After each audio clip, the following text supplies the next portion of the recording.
Dans les années 1990, un programme pour enfants, diffusé en France, était censé être un havre de joie et d'apprentissage pour les jeunes téléspectateurs.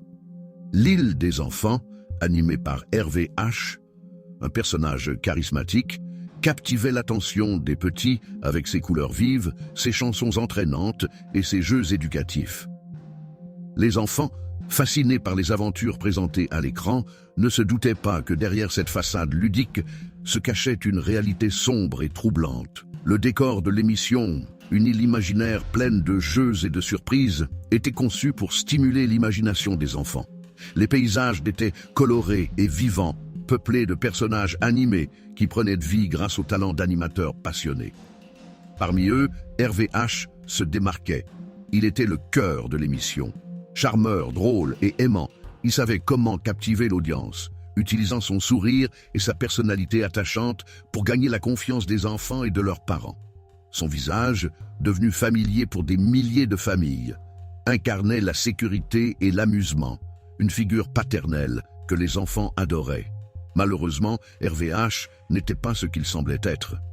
Au fil du temps, des rumeurs inquiétantes ont commencé à circuler autour de lui. Des enquêtes journalistiques ont révélé des détails troublants de son passé. L'homme, apprécié pour sa présence à l'écran, était en réalité impliqué dans des activités criminelles horrifiantes.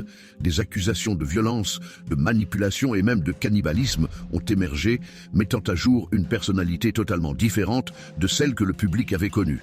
La révélation a été choquante. Les parents, qui avaient confié à cet animateur la responsabilité d'éduquer et de divertir leurs enfants, se sont sentis trahis et manipulés. Les enquêtes ont révélé qu'il avait utilisé sa position d'autorité et de confiance pour abuser de certains enfants, exploitant leur vulnérabilité. Le choc s'est propagé dans toute la France, et de nombreux parents ont commencé à reconsidérer les programmes qu'ils permettaient à leurs enfants de regarder. Comment un homme si charmant et sympathique avait-il pu cacher une telle monstruosité? Les médias se sont emparés de l'affaire, multipliant les reportages sur le sujet, incitant à la réflexion sur la protection des enfants dans les médias.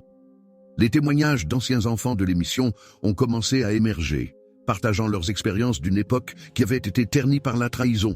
Beaucoup d'entre eux avaient été influencés par Hervé H., qui avait su gagner leur confiance avec son humour et sa gentillesse. Ces récits, bien que difficiles à entendre, ont permis de mettre en lumière l'importance de la vigilance et de la responsabilité des adultes lorsqu'il s'agit de l'exposition des enfants au contenu médiatique. Des experts en psychologie de l'enfant ont également été sollicités pour discuter des effets que ces expériences pouvaient avoir sur la santé mentale et le développement des enfants concernés.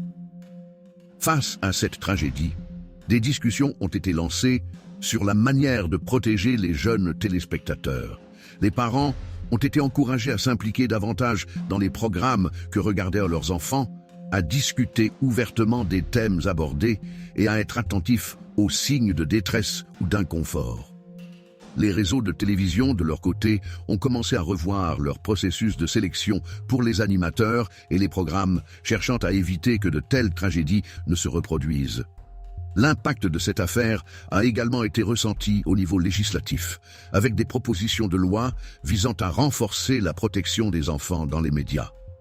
De nouveaux protocoles ont été instaurés, nécessitant des vérifications de fond pour les animateurs et un encadrement plus strict des émissions destinées aux enfants. Les débats sur la responsabilité des créateurs de contenu, mais aussi des parents et des institutions, ont fait surface, soulignant l'importance d'un environnement sûr et bienveillant pour les enfants. Aujourd'hui, l'histoire de l'île des enfants et de Hervé H., le maléfique animateur, est un rappel poignant des dangers qui peuvent se cacher derrière des façades apparemment innocentes. Elle incite à une réflexion continue sur la manière dont la société protège les plus vulnérables, en encourageant un dialogue ouvert et honnête entre les parents, les enfants et les créateurs de contenu. Bien que cette période ait été marquée par la peur et la désillusion, elle a également ouvert la voie à des discussions essentielles sur la sécurité, la confiance et la responsabilité collective. Alors que les générations passent, il est crucial de garder en mémoire les leçons tirées de cette tragédie.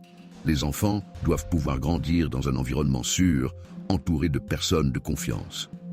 Les médias ont un rôle majeur à jouer dans cette mission, en veillant à ce que les programmes diffusés soient non seulement divertissants, mais également éducatifs et bienveillant.